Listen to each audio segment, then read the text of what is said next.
Nyt tehdään uunikyljysvuoka, eli tämmönen hyvin talvinen, hyvä, maukas kakka. Tervetuloa tänne meidän kokkiohjelmaan! Tänään me teemme kufkukeittoa! Valmistelen porstin. Pikkusen annetaan nyrkkiä niille, niin ratse paistinpannulle. Sen jälkeen kyljykset pannulle. Hellun ja pikkusen mustaa pippuria nokkaan. Kyljykset mustaa molemmin puolin. Otetaan soijaa, semmonen 170 ruokalusikallista. Laitetaan omenalohkot tänne. Jou.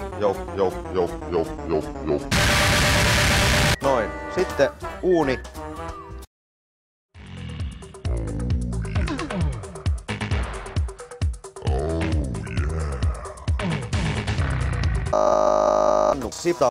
Sitten uuni 3 astetta ja semmonen 70 minuuttia.